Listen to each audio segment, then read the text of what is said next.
يا نفس إن لم تظفري لا تجزعي.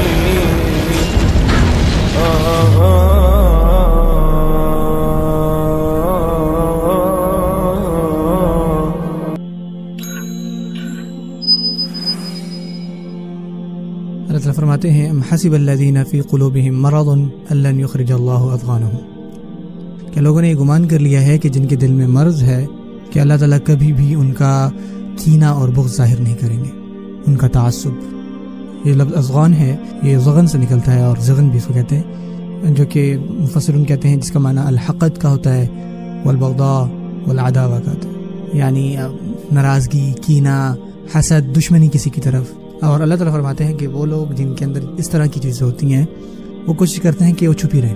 آپ کو کوئی ملتا ہے مسکرا کر اور وہ آپ کو سلام کرتا ہے، آپ سے گلے ملتا ہے، آپ سے حال چال پوچھتا ہے آپ کا، لیکن پھر بھی ان کے دل میں ایک بغض اور ایک کینہ ہوتا ہے۔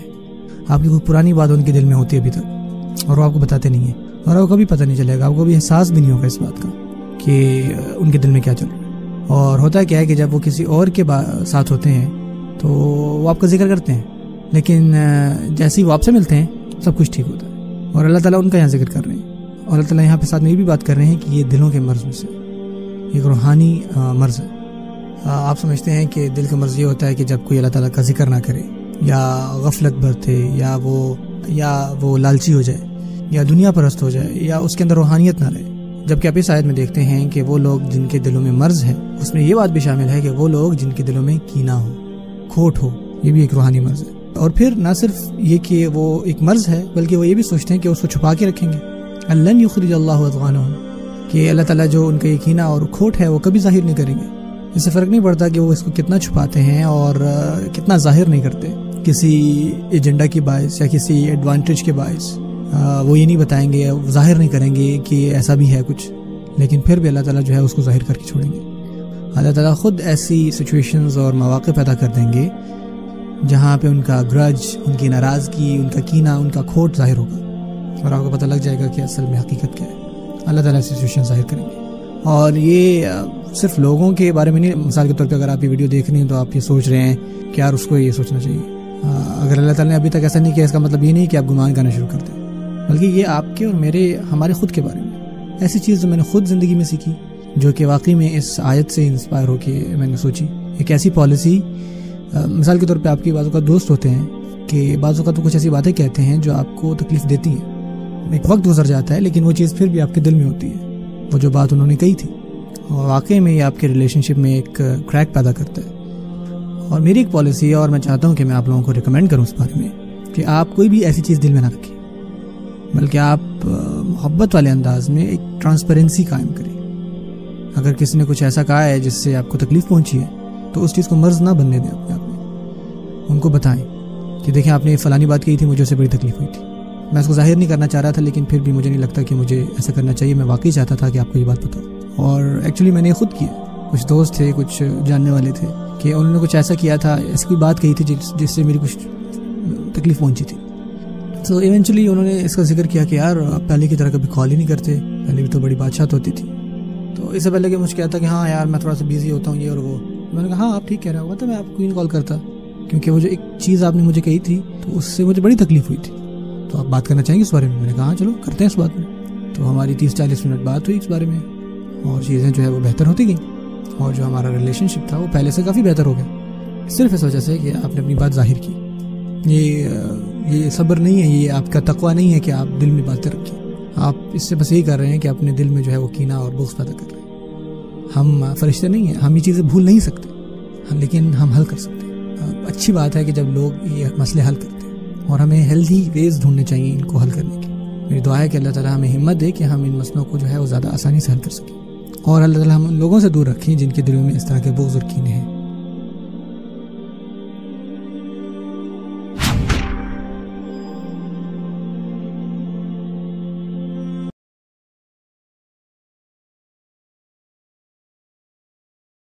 آپ ہر مذہب میں مختلف اصطلاحات دیکھتے ہیں۔ مثال کے طور پہ اگر آپ شیخ پڑھیں اور کوئی آپ حنبلی کتاب پڑھیں ہیں اور وہاں کہیں شیخ لکھا ہوا ہے تو اس کا مطلب ہے کہ یہ ابن قدامہ رحمۃ اللہ علیہ ہے۔ اور اگر آپ پڑھیں الشیخان، حنبلی مذہب میں حنفی مذہب میں دیکھیں 2 شیخ کون ہیں؟ ابو یوسف نشابان رحمۃ اللہ علیہ.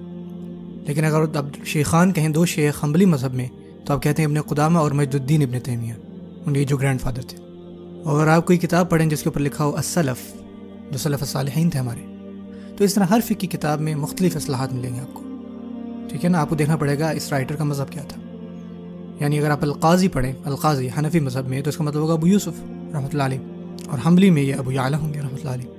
اور یہ ٹرمینالوجیز، اصطلاحات بڑی پڑیں اس معاملہ، اور ہمیں یہ سب کی ساروں کی یاد کرنی پڑتی تھی.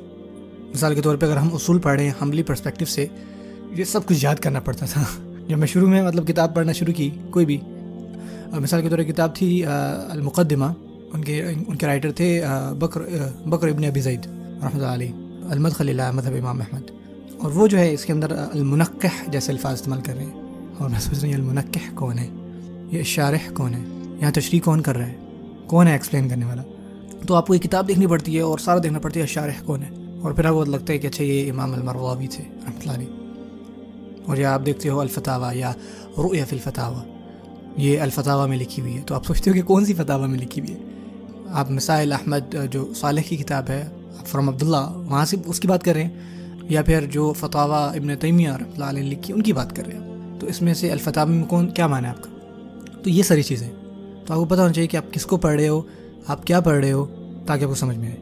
کہنا میں چاہتا ہوں کہ بغیر کسی استاذ کی ان کتابوں کو پڑھنا ناممکن ہے. بہت بہت مشکل ہے یہ ساری چیزیں سمجھنا کسی استاذ کے بغیر. اور ہوتا ہے کہ ایک بڑی زبردست عربی مثال ہے، من کان کتابہ شیخہ فہو جاہل. جو کسی کتاب کو اپنی شیخ بنا لیتا ہے تو جاہل ہے. لیکن یہ ایبسلوٹ بات نہیں ہے. لیکن آپ کو بہت سارے ایسے لوگ ملتے ہیں جنہوں نے کتابوں سے بہت سیکھا، بہت سارا ان کے پاس علم آیا کتابوں کو پڑھنے سے، اور ان کا زیادہ انٹریکشن نہیں تھا ٹیچرز کے ساتھ.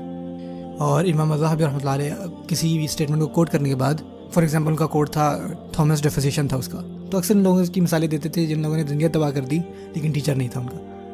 اور یہ صرف اہل العلم تک بات نہیں ہے. انہوں نے کہا کہ یہ ہر سائنس میں جو ہے یہ سچ حقیقت ہے ایک. اور وہ تھامس جو فزیشین ہے ان کی بات کرتے تھے، بہت مشہور ڈاکٹر تھا وہ، طبیب جی صاحب کے، لیکن اصل میں اس کا نام تھا ابن رضوان. آپ دیکھتے ہیں ابن سینا اور ابن رشدی آپ نے نام سنے ہوئے ہیں، اور ان کے گریک ورژنز بھی آپ نے سنے ہوئے ہیں، اور ان کے اصل میں عربک نام جو ہیں وہ یہ ہیں. انہوں نے کہا کہ یہ جو شخص تھا اس کو بہت اچھا ڈاکٹر مانا جاتا، بہت اچھا طبیب تھا وہ. اور انہوں نے یہ الفاظ استعمال کیا کہ ان کا کوئی شیخ نہیں تھا میڈیسن میں، اس نے خود سب کچھ سیکھا. انہوں نے کہا کہ اس کے نتیجے میں اس نے پڑھا ایک دفعہ حبۃ السوداء کے بارے میں، بلیک سیڈ جسے آپ کلونجی بھی کہتے ہیں. اور جب اس نے پڑھا تو اس کو لگا کہ یہ حبہ نہیں بلکہ لکھا ہوا حیۃ السوداء، کالا ناغ، بلیک مامبا بولتے ہیں اس کو. یہ میں کسی اسپورٹس مین کا نام نہیں لے رہا، ایکچوئل بلیک مامبا جو ہے. تو اس نے حبۃ السوداء کو حیۃ السوداء پڑھا. وہ گیا اور اس نے واقعی میں بلیک مامبا کو تلاش کیا، اور اس کو اس نے ڈنگ مارا اور وہ مر گیا. انہوں نے کہا کہ یہی ہوتا ہے جب آپ کے پاس کوئی ٹیچر نہ ہو جو آپ کو سکھائے، حتیٰ کہ آپ ڈاکٹر بھی کیوں نہ ہو تو آپ خود کی تکلیف دے دیں گے.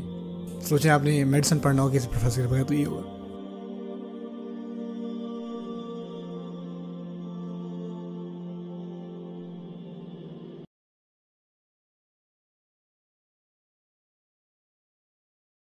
اللہ تعالیٰ فرماتے ہیں کہ ہم نے اس زندگی کو ایسا بنایا ہے کہ تم اچھے طریقے سے رہو. اللہ یہ نہیں چاہتے کہ آپ برے حالوں میں رہیں. ایسا نہیں ہے کہ جنت میں آپ کو سب اچھی چیزیں ملیں گی، یہاں پہ آپ کو جو ہے ایسے پھرنا ہے، یہاں پہ اچھے کپڑے نہیں پہننے، آپ یہاں پہ اپنے بھوکے ننگے رہنے. نہیں، یہ ہمارا کانسیپٹ نہیں ہے. اور پتہ ہے کہ اکثریت جو کرسچین تھیولوجی ہے وہ یہ کہتی ہیں کہ یہ دنیا جو ہے نا وہ پنشمنٹ ہے، ان کے نزدیک یہ سزا ہے. اور یہ کہتے ہیں کہ جو اصل ریوارڈ ہے خدا کی طرف سے وہ جنت میں. یہ مسلمانوں کا ویو نہیں ہے. ہمیں بتایا گیا کہ زمین کو بھی اپریشیٹ کریں. اللہ تعالیٰ کتنی دفعہ اس میں پرائڈ لیتے ہیں، اور ہمیں یہ کہتے ہیں کہ آسمانوں کو دیکھو، وزین السما. کتنی دفعہ اللہ تعالیٰ نے کہا کہ پہاڑوں کو دیکھو، اونٹ کو دیکھو، درختوں کو دیکھو، پودوں کو دیکھو. کیوں؟ کیونکہ ہمیں ان چیزوں کو اپریشیٹ کرنا ہے. اتنی ساری خوبصورت چیزیں ہمارے ارد گرد. مسلمان کے پوائنٹ آف ویو سے یہ دنیا بھی خوبصورت ہے. اللہ تعالیٰ خود کہہ رہے ہیں کہ میں نے خوبصورت بنایا ہے. تو اگر اللہ نے اس کو خوبصورت اور آرام دہ بنایا ہے تو کیسے ہو سکتا ہے کہ ہم آئیں اور کہیں جی یہ تو کچھ بھی نہیں ہے. یہاں پہ اللہ تعالیٰ بہت خوبصورت لیسن جو ہمیں سکھا رہے ہیں. مسلمان ہونے کے اندر یہ بھی ہے، اور یہ بہت ضروری ہے کہ آپ کے اندر جو ہے شکر گزار ہوں. اور شکر گزاری کے لیے آپ کو چیزوں کو اپریشیٹ کرنا ہے پہلے. اللہ تعالیٰ چاہتے ہیں کہ ہم اس دنیا کو اپریشیٹ کریں. قلیلا ما تشکرون. یہاں پہ آیت ختم ہو رہی ہے. کتنا کم تم شکر ادا کرتے ہو. ہم میں سے کتنے ہیں جو گھر جا کے اس چیز کو اپریشیٹ کرتے ہیں کہ یار ہمارے گھر میں اے سی لگا ہوا ہے, ہمارے گھر میں کارپیٹ ہے, ہمارے گھر میں کچن ہے, اس کچن میں ہمارے گھر میں سنک ہے, اور جب آپ ٹوٹی کھولتے ہیں تو پانی آتا ہے. کبھی ہم ان چیزوں کو قدر ہی نہیں کی. ایسی بھی دنیا میں جگہ ہیں جہاں پہ کوئی ٹوٹیاں نہیں ہیں, کوئی کچن نہیں ہے, کوئی فرش نہیں, نہ ہی کوئی کارپیٹ, کوئی چھت نہیں ہے, وہاں پہ کوئی صوفے نام کی چیز نہیں ہے, ان کے پاس کبھی تھا ہی نہیں وہ چیز. آپ غور کر رہے ہیں اس بات؟ ایسے بھی لوگ ہیں جو ان سچویشنز میں رہتے ہیں. جب آپ گھر جائیں نا تو ذرا ادھر ادھر دیکھیں اور اپریشیٹ کریں جو چیزیں آپ کے پاس ہیں. معائش قلیلا ما تشکرون. اور اللہ تعالیٰ صرف ہم سے بات نہیں کر رہے آج کے دور میں, اللہ تعالیٰ ان سے بھی بات کر رہے ہیں جو پچھلے وقتوں کے لوگ تھے. آپ کو کیا لگتا ہے صحرا کی زندگی آسان تھی بھلا؟ صحرا میں کون سا ایسی لگا ہے, اتنی گرمی ہوتی ہے وہاں پہ. اللہ تعالیٰ ان کو بھی فرما رہے ہیں کہ آپ بھی بہترین رہ رہے ہیں. کیا آپ نے کھجور نہیں دیکھا؟ کیا آپ نے رات کو آسمان پہ تارے نہیں دیکھے؟ اللہ تعالیٰ نے اتنی خوبصورت چیزیں بنائی, اللہ اکبر. اور ہمارا تو کوئی کمپیریزن ہی نہیں ہے. اگر پرانے وقتوں کے لوگ آج کا دور دیکھ لیں تو وہ تو کہیں گے یار یہ تو کوئی جنت کا ہی منظر ہے, تو ایسے ہی ہے جو ہم سنتے تھے. اللہ تعالیٰ نے جنت کی ڈسکرپشن کیا دی ہے؟ مختلف قسم کی مشروبات, مختلف قسم کے پھل, سرونٹس. ریسٹورینٹس میں کیا ہوتا ہے؟ ہر قسم کے حلال مشروبات ملتے ہیں, رنگ برنگے پھل ہیں, آرٹیفیشل واٹر فال ہے, فاؤنٹین لگا ہوا ہے. ریسٹورینٹ میں دیکھیے بھی یہ ملتا ہے آپ کو, پریویو یہ ہے قسم کا. آپ دیکھیں 5 اسٹار ہوٹل میں آپ کو یہ چیزیں ملیں گی. سبحان اللہ, ہمیں اتنا کچھ دیا گیا ہے کہ ہم نے کبھی احساس ہی نہیں کیا. قلیلا ما تشکرون. اور یہ بھی ابھی تھیسس نہیں ہے, جو اس صورت کا پوائنٹ ہے ہم اس کی طرف جا رہے ہیں. اللہ تعالیٰ فرماتے ہیں کہ وَلَقَدْ خَلَقْنَاكُمْ ثُمَّ صَوَّرْنَاكُمْ. ٹھیک ہے آپ کی ارد کی دنیا خوبصورت ہے, ہم نے بھی پھر آپ کو خوبصورت بنایا, ہم نے آپ کو تخلیق کیا. جب اللہ تعالیٰ کہتے ہیں نا کہ ہم نے تخلیق کیا, اس کا مطلب یہ نہیں کہ ہاں وجہ ٹھیک ہے چلو جی. اس کا مطلب یہ ہے کہ آپ کی کریشن اسپیشل ہے, اتنی اسپیشل ہے کہ اللہ تعالیٰ خود اس بات کا کریڈٹ لے رہے ہیں کہ خلقناکم, ہم نے پیدا کیے. اس کا مطلب یہ ہے کہ جب مسلمان یہ سوچتا ہے نا کہ اللہ تعالیٰ نے اس کو پیدا کیا, تو کبھی بھی اس پہ وہ احساس کمتری میں نہیں آتا, اس کی کبھی بھی لو سیلف ورتھ نہیں ہوتی. میں تو برا دکھتا ہوں, میں بڑا موٹا ہوں, میرا تو قد ہی نہیں ہے, جتنا میرا بھائی ذہین ہے میں تو ہوں ہی نہیں, مجھ میں یہ کمی ہے وہ کمی ہے. اللہ تعالیٰ خود کہہ رہے ہیں خلقنا, ہم نے پیدا کیا, تو میں کیسے خود پہ کمپلین کروں گئی؟ کیسے؟ جب اللہ نے کسی چیز کو تخلیق کیا تو ایک مسلمان کو چاہیے کہ وہ صرف اور صرف الحمدللہ شکریہ ادا کرے. اور اللہ تعالیٰ صرف یہ نہیں کیا کہ خلقناکم, ہم نے تخلیق کیا, ثم صورناکم, بلکہ پھر ہم نے تمہیں مصور کیا, تمہیں مولڈ کیا, فیشن کیا, ڈیزائن کیا, تصمیم, ہم نے آرٹسٹکلی تمہیں مولڈ کیا ہے. اللہ تعالیٰ اس چیز میں کریڈٹ لے رہے ہیں, خلقناکم صورناکم. اللہ اکبر. اور کیا چاہیے یار؟ ہر چیز کو اللہ تعالیٰ نے خوبصورت اور بالکل مناسب اور برابر بنایا. صورناکم.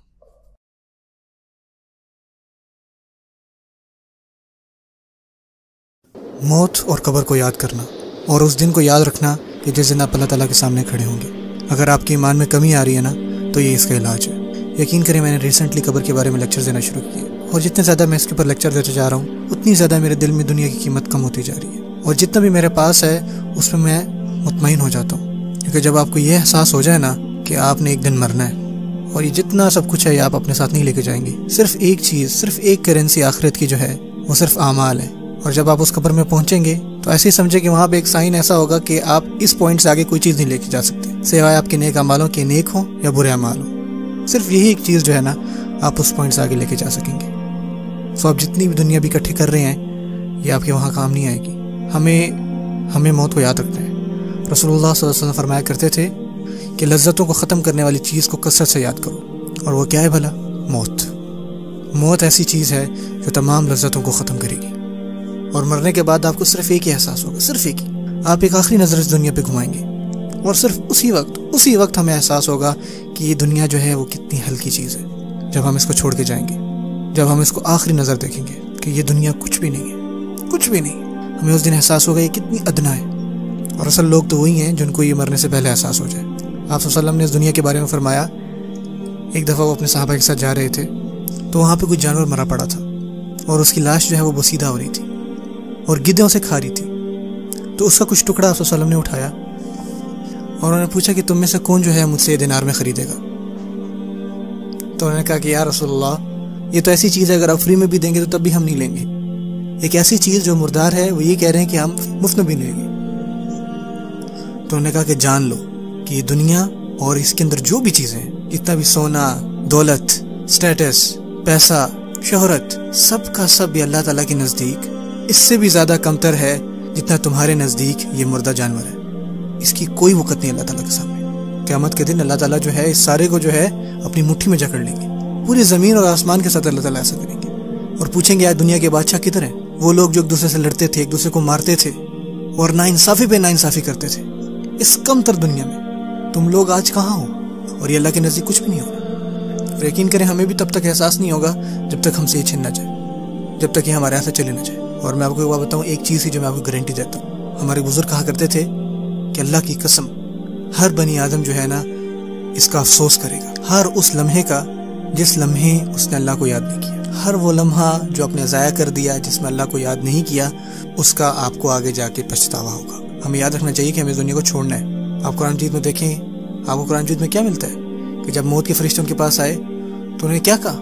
یا رب ارجعون، مجھے واپس بھیج دیں. ارجعونی، مجھے واپس بھیج دیں. کیوں واپس کیوں جانا چاہتے ہیں؟ کہ واپس جا کے وہ نماز پڑھیں گے؟ نہیں. کیا واپس جانا چاہتے ہیں تاکہ وہ اپنے خاندان کو دیکھیں؟ نہیں. لعلی اعمل صالحا فیما ترک، تاکہ میں جا کے ان نیک اعمال میں سے کچھ کروں جو میں نے چھوڑ دیے، تاکہ میں جاؤں اور وہ جو اعمال تھے جو میں نے چھوڑ دیے تھے میں ان کو کچھ ان کا بہتر کروں. ہمیں چاہیے کہ جو ہمارے سامنے خیر ہے وہ ہم کر لیں، اور ہمیں چاہیے کہ جو ہمارے سامنے بدی ہے اس کو ہم چھوڑ سکیں.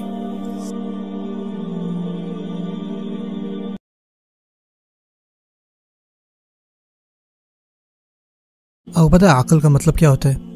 بڑی دلچسپ بات ہے کہ جو عقل ہے لغوی معنوں میں عقلا، اس کا معنی ہے کہ کسی جانور کو سدھارنا، اس کو قابو میں رکھنا. آپ کو پتہ ہے کہ جانور جو ہیں ان کو آپ قابو کر کے رکھتے ہو، سنبھال کے رکھتے ہو، ان کو پیچھے کھینچتے ہو.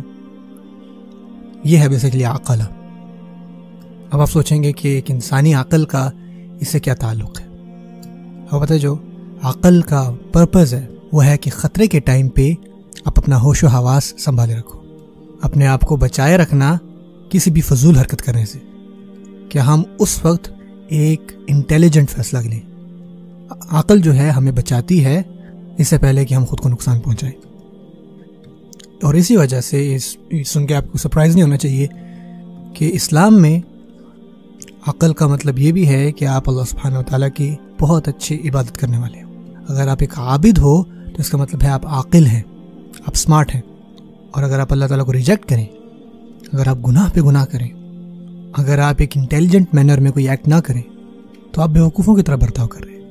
اور اسی وجہ سے مثال کے طور پر سورۃ الملک میں سورۃ تبارکہ جو ہے، جب فرشتے جہنم کے لوگوں سے پوچھیں گے کہ تم یہاں پر کیسے آئے، کس چیز نے تمہیں جہنم میں ڈالا، ان کا رپلائی کیا ہوگا؟ قالوا لو كنا نسمع او نعقل ما كنا في اصحاب السعير.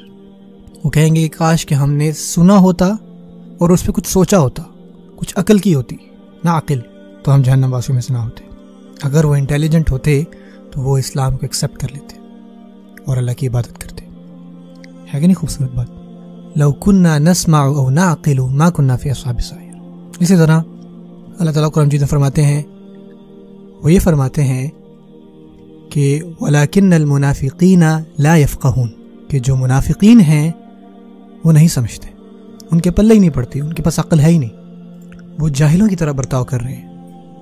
اللہ تعالیٰ سورۃ النساء میں فرماتے ہیں کہ ہر وہ جو اللہ تعالیٰ کی نافرمانی کرتا ہے جہالہ کی اسٹیٹ میں، بجہالۃ، ہر کوئی جو جہالت کی بنا پر گناہ کر دیتا ہے اور پھر توبہ کرتا ہے تو اللہ تعالیٰ اس کو معاف فرما دیتے ہیں. سو توبہ کا مقصد. لیکن ایک اور اہم چیز ہے یہاں پہ کہ جو بھی اللہ کی نافرمانی کرے بجہالۃ، جہالت کی اسٹیٹ میں، عالم کی اپوزٹ ہوتی ہے جاہل، ایک دوسرے کی متضاد ہیں. تو یہاں پہ اللہ تعالیٰ ایک گنہگار کو جاہل بتا رہے ہیں. آپ صلی اللہ علیہ وسلم کے فیمس کزن ابن عباس رضی اللہ تعالیٰ عنہ، انہوں نے فرمایا کل من عصى اللہ فہو جاہل. ہر کوئی جو اللہ تعالیٰ کی نافرمانی کرتا ہے وہ جاہل ہے، وہ بے وقوف ہے. کیونکہ اگر آپ انٹیلیجنٹ ہوتے، عقل رکھنے والے ہوتے تو آپ اللہ کی نافرمانی نہ کرتے. یہ ہے اسلام میں انٹیلیجنس، عقل کا مطلب، کہ اللہ تعالیٰ کی حکم کے بالکل مطابق عمل کرنا اور اپنی زندگی کو اللہ تعالیٰ کی اطاعت پر گزارنا. یہ ہے عقل. اور اس چیز کو ریجیکٹ کرنا یہ بے وقوفی ہے، چاہے آپ نے سائنس میں نوبل پرائز ہی کیوں نہ جیتا ہو. اور اگر آپ اللہ پہ ایمان نہیں رکھتے یہ بے وقوفی ہے. جب آپ حق کو نہیں پہچانتے اور وہ حق آپ کو سامنے کھڑا ہوا آپ کو گھور بھی رہا ہے، بیوقوفی ہے۔ عقل کا جو مقصد ہے وہ حق کو ہی پہچاننا ہے۔ جب عقل کو حق کی تلاش میں نہیں استعمال کریں گے تو اسے فرق نہیں پڑتا بے شک آپ چاند بھی کیوں نہ چلے جائیں، آپ اس انٹیلیجنس کو استعمال نہیں کر رہے جو اس کا اصل حق تھا۔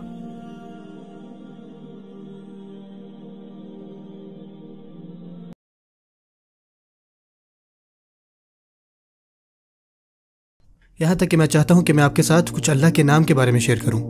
ہمارے علماء کی تاریخ میں لمبی بحث ہوئی ہے کہ اللہ تعالیٰ کے اسم کا منبع کیا ہے۔ کیا اللہ کا نام الہ سے آتا ہے، یا پھر یہ الالہ سے مل کر بنتا ہے، یا پھر اللہ کا نام ایسا ہے جو عربی سے پہلے بھی ایگزسٹ کرتا تھا، اور مطلب نہ صرف عربی بلکہ ساری زبانوں سے پہلے یہ اللہ تعالیٰ کا نام تھا۔ اور یہ ہیں مین دو رائے، اور ان کے اپنے اپنے جو ہیں وہ ثبوت موجود ہیں، لیکن میں آپ سے کچھ چیزیں شیئر کرنا چاہتا ہوں۔ اگر آپ یہ کہتے ہیں کہ یہ نام الہ سے نکلتا ہے، الہ کا جو عام ترجمہ کیا جاتا ہے وہ ہوتا ہے جس کی عبادت کی جائے، المعبود، المہلو بمعنی المعبود، لیکن آپ کو پتہ ہے جو فعل الہ ہے یہ اصل میں محبت سے آتا ہے، اور یہ نکلا ہے فزع الیہ سے، واحبہ واشد الحب، یہ اصل میں شدید طرح کی محبت کے لیے استعمال ہوتا ہے۔ جو پرانے عربی لوگ تھے اسلام سے بھی پہلے، ان کے ہاں 10 درجے ہوتے تھے محبت کے، ان میں سے سب سے کم درجے کو حب کہتے تھے، اور 10واں جو ہے وہ آپ کو مار دیتا ہے۔ یعنی آپ کسی سے محبت کرتے ہو، اس کی محبت میں نہ آپ کھاتے ہو نہ پیتے ہو، اور بس اپنے آپ کو مار دیتے ہو۔ It's very انہیلتھی۔ جو 9واں ہے، 9واں اس کا جو نام ہے وہ ہے اصل میں ولہ، جس سے الہ لفظ نکلتا ہے، اور ولہ اس طرح کی محبت کو کہتے ہیں آپ کو کسی طرح کی تکلیف محسوس نہیں ہوتی، کسی طرح کی بھوک محسوس نہیں ہوتی، نہ ہی آپ کو دکھ محسوس ہوتا ہے۔ یہ جو محبت ہے یہ آپ کی قوت کو اتنا بھر دیتی ہے، آپ کی زندگی میں کوئی نیگیٹو ایموشن پھر نہیں رہتا، کیونکہ اس الہ، اس محبت نے وہ آپ کے لیے فل کر دیا، آپ کے لیے بھر دیا ہے۔ جب ہم اللہ کو پکارتے ہیں بسم اللہ کہہ کر، اس ٹائم ہم اپنی محبت کو اللہ تعالیٰ کے سامنے شو کر رہے ہوتے ہیں، اور یہ مان رہے ہوتے ہیں کہ اگر ہم واقعی اللہ سے محبت کریں تو ہماری تمام پریشانیاں دور ہو جائیں گی۔ کچھ کے ہم میں سے میرج پرابلمز ہیں، کچھ کے بچوں کے مسائل ہیں، کچھ کے پاس پیسوں کے مسائل ہیں، مال نہیں ہے، کچھ لوگوں کے صحت کے مسائل ہیں، کچھ لوگوں کی فیملی کے اندر مسائل ہیں، ہم گھرے ہوئے ہیں پریشانیوں سے۔ ہم میں سے کسی کے لیگل مسائل ہیں، کسی کے بزنس کے مسائل ہیں، امیگریشن کے مسائل ہیں، اتنی پریشانیاں زندگی میں، اتنی کہ لیٹس سے کہ ایک ٹیکسی ڈرائیور ہے، وہ بھی گاڑی چلا رہا ہے اور سارا ٹائم وہ سوچ رہا ہے کتنا پیسہ میرے پاس رہ گیا ہے، کس طرح جو ہے میں اپنے بچے کی فیس بھروں گا، کس یونیورسٹی میں وہ پڑھنے جائیں گے، یہ ساری باتیں چل رہی ہوتی ہیں۔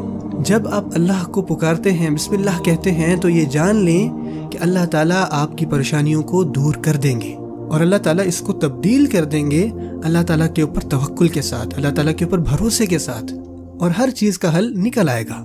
سمجھا رہی ہے؟ کیونکہ یہ تحفہ ہے آپ کے پاس۔ جو چیز ہم پڑھتے ہیں اور آپ پڑھتے ہیں بسم اللہ الرحمن الرحیم، یہ کوئی عام چیز نہیں ہے، یہ بہت قیمتی چیز ہے۔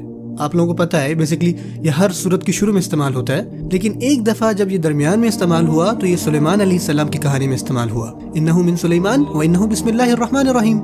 سلیمان علیہ السلام منتقل کرنے والے تھے ایک ملکہ کے تخت کو ہزاروں میل کے فاصلے سے ایک آنکھ کی جھپکنے کے ٹائم میں، اور وہ کہتے ہیں کہ یہ ہے بسم اللہ الرحمن الرحیم کی وجہ سے، یہ ہے وہ جو بسم اللہ الرحمن الرحیم کر سکتا ہے۔ اللہ تعالیٰ مجھے اور آپ کو کیا سکھانا چاہ رہے ہیں؟ اگر اللہ تعالیٰ یہ کر سکتے ہیں، جب انسان صحیح معنوں میں بسم اللہ الرحمن الرحیم پر یقین رکھتا ہے، پھر آپ کو اور مجھے مایوس ہونے کی کوئی ضرورت نہیں ہے، کیونکہ اس گفٹ کے بعد ایک مومن کو کیسے ڈپریشن ہو سکتی ہے۔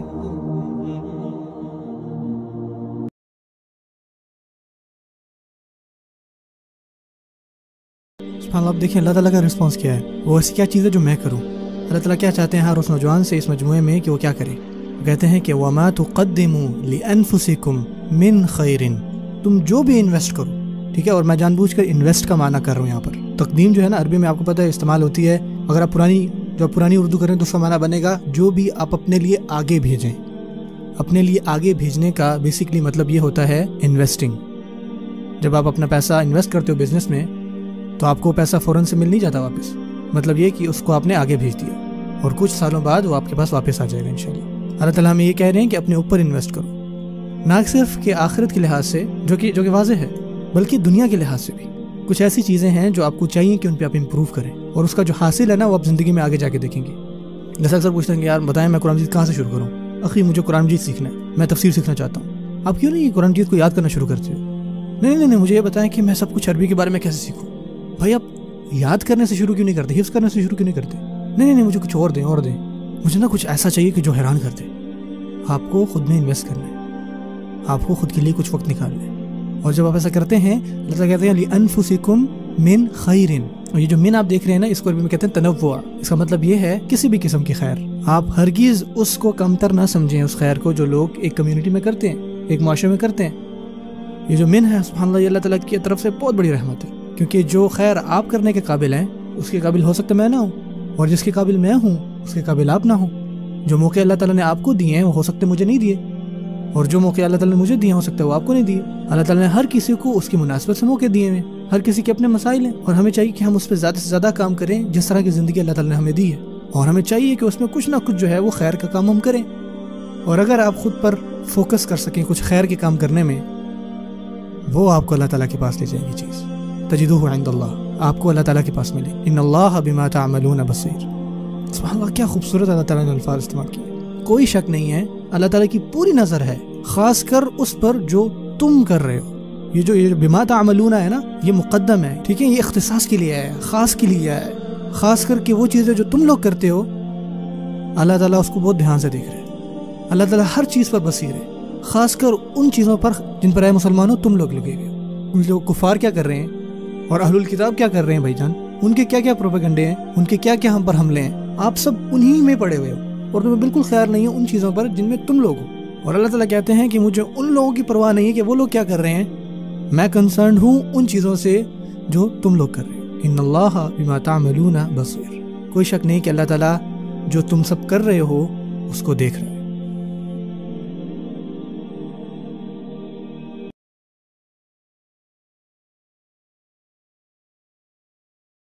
اب پتہ ہے الحمدللہ, بعض اوقات آپ سب بھی اور ہم بھی بعض اوقات باہر کھانا کھانے جاتے ہیں, کس ریسٹورینٹ میں, کسی اچھے اور نفیس ریسٹورینٹ میں آپ جاتے ہیں کھانا کھانے, ٹھیک ہے نا. آپ کیا چاہتے ہیں کہ اچھا چکن آپ کو ملے, صاف ستھرا بیف کھائیں. آپ یہ چیک کریں کہ بھائی آنر کون ہے, سر آپ چیک کر رہے ہوتے ہیں, کک کون ہے, کتنا ٹائم لگے گا, جلدی لائیے گا, ٹھیک ہے نا. آپ نے سب کچھ کا آرڈر دیا اور آپ بیٹھ کے کھا رہے ہیں, آپ کے بچے بھی کھا رہے ہیں, اور جو آپ لوگوں کو ویٹر سرو کر رہے ہیں وہ واپس آ رہے ہیں, آپ سے پوچھ رہے ہیں کچھ اور چاہیے, آپ ٹھیک ہیں. اور بعض اوقات دیر تک بیٹھے رہتے ہیں, ریسٹورینٹ کا ٹائم ہو گیا بند کرنے کا, اور آپ نے پورا بھی نہیں کھایا ہوتا, ابھی آپ کی آدھی پلیٹ ہوئی ہوتی ہے, آپ کہتے ہیں نہیں میں بس میری بس ہو گئی, اور ہاں بھائی چلو گھر چلے. اور بتائیں آپ نے حلال تو کھایا, لیکن یہاں پہ بہت ساری چیزیں مسنگ ہیں. وہ لوگ جو رات کو لیٹ نائٹ کام کر رہے ہیں, ان کے بھی گھر ہیں, ان کو بھی گھر جانا ہے. آپ تھوڑا سا وقت لگا کے جو آپ نے کھانا کھایا اس کو کلین کر سکتے تھے, تھوڑی سی چیزیں سائڈ پہ رکھ کے ترتیب سے رکھ سکتے تھے, تھوڑا سا ان کا کام آسان کر سکتے تھے. اور ساتھ میں اپنے بچوں کو بھی یہ سکھا سکتے تھے کہ دیکھیں جو لوگ یہاں پہ کام کر رہے ہیں وہ اللہ تعالیٰ نے ان کا رزق یہاں سے رکھا ہے, اس طرح سے وہ رزق کما رہے ہیں اپنا. جو یہ کام کر رہے ہیں یہ آسان کام نہیں ہے, اور صرف اس وجہ سے کہ ہمارے پاس یہاں بیٹھنے کی لگژری ہے, اس کا مطلب یہ نہیں کہ ہم ان سے بہتر ڈیزرو کرتے ہیں, ہم ان سے زیادہ اچھے انسان نہیں بن گئے. اور بعض اوقات وہ بڑے ہوتے ہیں آپ سے, جو ویٹر ہے وہ آپ کے بچے سے تو بڑا ہی ہوتا ہے وہاں پہ, اور بڑوں کا تو احترام کرنا چاہیے, جب بھی ہیں تو آپ ان کو سلام کریں اور ان کا شکریہ ادا کریں ان کی سروس کا. اور اگر آپ کھانا کچھ بچ جائے تو ان کو کہیں کہ آپ لے جائیں, اپنا کھانا ضائع نہ کریں. یہ ہے اخلاق کی باتیں, اس کے لیے خطبے کی ضرورت نہیں ہے, یہ چھوٹی چھوٹی چیزیں ہیں, اخلاق کی باتیں, یہ ہمارے اندر ہونے چاہیے جو ہم کبھی سوچے ہی نہیں ہم نے. جیسے کوئی آپ سے بات کر رہا ہو تو آپ ان کی آنکھوں کی طرف دیکھ کے بات سنیں ان سے. اور آج جب اپنی بیوی صاحب بات کر رہے ہوتے ہیں اور وہ آگے سے ہاں ٹھیک ہے, ہاں ٹھیک ہے, ہاں سب ٹھیک کہہ رہے ہیں, اور پھر ہاں آپ ان کو اٹینشن بھی نہیں دے رہے. وہ ہو سکتا ہے آپ کے والدین ہو, کوئی بڑا ہو, لیکن ہم دھیان نہیں دیتے. یہ چھوٹی چھوٹی چیزیں ہیں, چھوٹی چھوٹی. اور جب کوئی ٹھیک معاملہ کرتا ہے اپنی چیزیں سائڈ پہ کر کے دھیان سے بات سنتا ہے اور آپ اس بات کو انجوائے کرتے ہیں, یہ ایسا نہیں ہوتا کہ آپ سننے کے بعد ہاں اچھا میں اب جاؤں, یا تو وہ اپنی بات سے کہہ رہے ہوتے ہیں یا ان کی باڈی لینگویج سے لگ رہا ہوتا ہے کہ یہ بور ہو رہے ہیں آپ کے ازواج. اگر آپ ایسا نہ کریں اور واقعی آپ پوری توجہ دیں, یہ میاں بیوی کا ریلیشن اور اچھا بناتا ہے, اس کا امپیکٹ ہے. اور یہ وہ چیزیں ہیں جس پہ ہم اب دھیان بھی نہیں دیتے.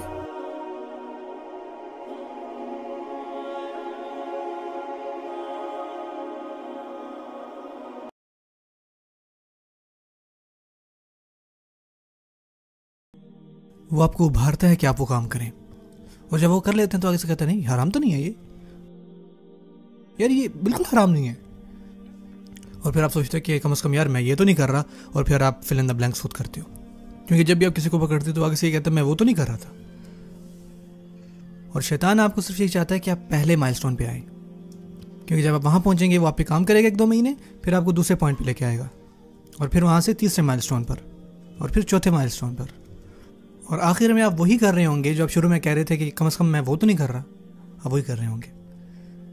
وہ آپ کو ایک دم نہیں پکڑے گا، وہ آپ پہ کام کرے گا آرام آرام سے۔ اس کا ایک لڑکے اور ایک لڑکی کو ملانے میں، ان کا ایک ریلیشن بنانے میں جو کام ہے نا، وہ بہت آرام آرام سے کرتا ہے۔ پہلے آپ کسی کو بازار میں دیکھو گے، وہ بھی اسلامک بک سٹور پر۔ اچھا، آپ کو بھی یہ تفسیر پسند ہے؟ وہ میری تو فیوریٹ ہے۔ اور وہ آہستہ آہستہ قریب، آہستہ آہستہ قریب۔ ابن کثیر تو میرے فیوریٹ ہے یار۔ اچھا، آپ کو بھی خوبصورت پسند ہے؟ واہ، کیا بات ہے، کیا بات ہے۔ اچھا، ایک ہی پڑھی ہے، آپ لے لیں، میری خیر ہے، کوئی بات نہیں، پلیز آپ لے لیں۔ وہ سوچتا ہے ہاں یہ تو کوئی نہیں ہے، سو کہ الحمدللہ سب ٹھیک ٹھاک ہے، السلام علیکم، اور وہ آگے سے کہتے ہیں وعلیکم السلام۔ آپ سوچتے ہوں تھوڑا سی تو بات کی ہے، اور کچھ وقت بعد وہ پھر لڑکی پوچھتی ہے آپ کو عبد الکریم کا پتہ ہے؟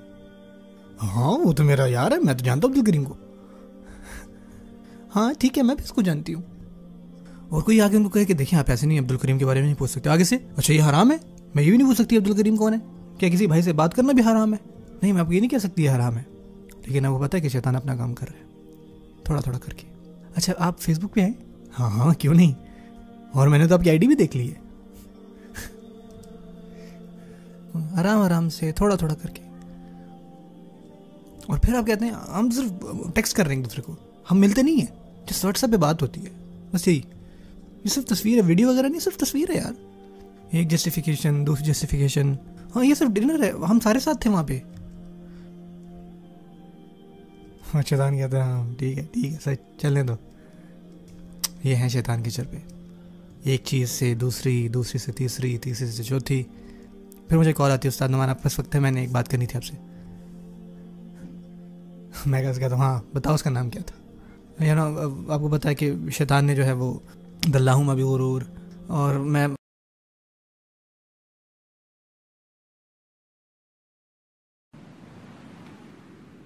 اب آئیے اس کو بہتر طریقے سے سمجھتے ہیں کہ کس طرح پورن ایڈکشن کے جو حیران کن اثرات ہیں وہ کیا ہیں۔ ہمیں نا اس میں 2 چیزوں کو دیکھنے کی ضرورت ہوتی ہے، جسمانی اور روحانی۔ پہلے ہم بات کرتے ہیں جسمانی لحاظ سے۔ جیسے کہ ہم یہ بات جانتے ہیں کہ جو آدمی کا دماغ ہے وہ پورا کا پورا مختلف ہے اسٹرکچرلی بیس پر ایک عورت کے دماغ سے۔ مثال کے طور پر جو مرد ہے ان کا دماغ تصاویر کو دیکھ کے نا بہت اراؤز ہوتا ہے، اور یہ چیز ان کو جو ہے وہ سیکشولی اراؤز کرتی ہے۔ وہ پتہ ہے دماغ میں ایک چیز ہوتی ہے جسے آپ تھیلمس کہتے ہیں، اور یہ چیز بیسیکلی رسپانسبل ہوتی ہے جو آپ کو سگنل کرتی ہے جو اب آپ سیکشول امیجز دیکھتے ہو نا ان پر۔ مثال کے طور پر اگر آپ کسی آدمی کو 100 تصویریں دکھائیں مختلف چیزوں کی، اور ان میں سے کوئی ایک تصویر تھوڑی سی بھی سیکشول ہوگی نا ان نیچر، تو تھیلمس جو ہے نا یہ تصویر اس مرد کے لیے ہائی لائٹ کر کے پیش کرے گا۔ اسی وجہ سے ہمیں اسلام میں یہ بات سکھائی جاتی ہے، اللہ تعالیٰ قرآن مجید میں ہے کہ اپنی نظروں کو نیچے رکھیں۔ اللہ تعالیٰ فرماتے ہیں قُل لِّلْمُؤْمِنِينَ يَغُضُّوا مِنْ أَبْصَارِهِمْ وَيَحْفَظُوا فُرُوجَهُمْ، کہ مومن مردوں سے کہہ دیں کہ اپنی نگاہیں نیچے رکھیں، اور جب یہ ایسا کریں گے تو اس سے وہ اپنی شرمگاہوں کی حفاظت کر سکیں۔ اور یہی امر جو ہے اسی آیت کے آگے عورتوں کو دیا گیا ہے۔ اب اس کا جو ایک بہترین حل ہے کہ آپ کس طرح اپنی آنکھوں اور اپنے دماغ کو اس چیز سے بچا سکتے ہیں، اور وہ کیا ہے؟ سمپلی جو اللہ تعالیٰ کے احکام ہیں وہ یہی ہے کہ اپنی نظروں کو نیچے رکھو، تو آپ اس میں عمل کر کے دیکھیں ایک دفعہ۔ ہمیں پتہ نہیں ہوتا اور ہم اپنی نظروں کی حفاظت نہیں کرتے، اور اس کے نتیجے میں کیا ہوتا ہے کہ ہماری نظریں بے چین رہتی ہیں اور ہر چیز کو ہم دیکھ رہے ہیں۔ جب آپ ایسی چیزیں دیکھیں گے تو جو ایڈکشن ہے مزید بڑھے گی، اور ہم مزید جو اس طرح کی تصویریں ہیں یا امیجز ہیں یا جو بھی ہے آپ مزید دیکھنا چاہیں گے، اور جب آپ ایسا دیکھیں گے تو آپ کہیں گے کہ یار مجھے یہ چیزیں کرنی ہیں، اور پھر بہت ساری اس کی نیگیٹو چیزیں، ناجائز رشتے، اور حتیٰ کہ خطرناک جنسی بیماریاں جو ہیں انسان کو ہوتی ہیں۔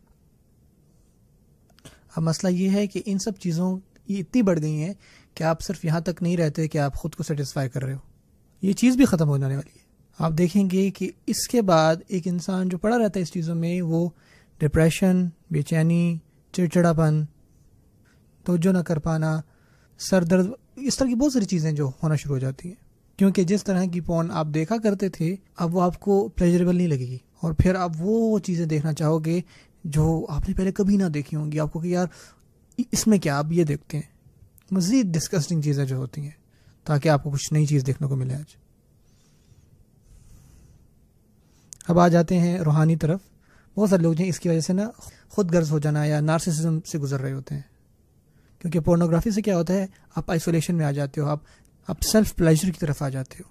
بہت سارے مرد جو ہیں, ہم نے ایسا دیکھا ہے کہ جب وہ اپنی بیویوں کے پاس جاتے ہیں تو وہ ان کو نہیں بھاتی, ان کو صرف اپنا سیلف پلیجر چاہیے ہوتا ہے. ان کو مزید اب کوئی چیز جو ہے وہ حیران نہیں کرتی, اور ان کو پرواہ بھی نہیں ہے کہ ان کا جو اسپاؤس ہے اس کا حق کیا ہے ان پہ. یہ خود غرضی ہے, اس سے پھر آپ مزید اکیلے سے اکیلے ہوتے جاتے ہو, اور اس سے پھر مزید بہت ساری راز کی چیزیں جس میں آپ پڑھتے رہتے ہو, اور پھر اس سے آپ کیا بن جاؤ گے, اس سے آپ پھر ایک اینٹی سوشل آدمی بن جائیں گے, جس کو بالکل نہ کوئی دوست پسند, نہ کوئی خاندان, نہ کوئی کاروبار, نہ کیریئر. اس سب چیزوں سے اس کو دل نہیں بھرتا, ان سب چیزوں کا اس کو دل نہیں کرتا. اور یقین کریں یہ اس کے بزنس, اس کے کیریئر پر افیکٹ کرتا ہے. ہم انشاءاللہ آنے والے ایپیسوڈ میں اس چیز کو بھی ڈسکس کریں گے کہ وہ کیسے ہوتا ہے. یہ سب کے سب اگین ریلیشن شپ, ڈپریشن, ان سب چیزوں کا جو ہے یہ منبع بنتی ہے چیز. اس میں غصہ بھی پھر شامل ہے, اس میں موڈ کا بدلنا بھی شامل ہے. لیکن اس میں خود کو جو بچانے کا راستہ ہے وہ آپ کو واضح ہونا, فوکس, وہ آپ کو اعتماد دیتا ہے, اور امید ہے انشاءاللہ آپ پریشان نہ ہو. اور جیسا کہ میں نے پہلے ایپیسوڈ میں کہا تھا کہ جو چوائس ہے نا وہ آپ کی ہے. سو ہمیشہ دھیان رکھیں کہ آپ کیا چیز چوز کرتے ہیں.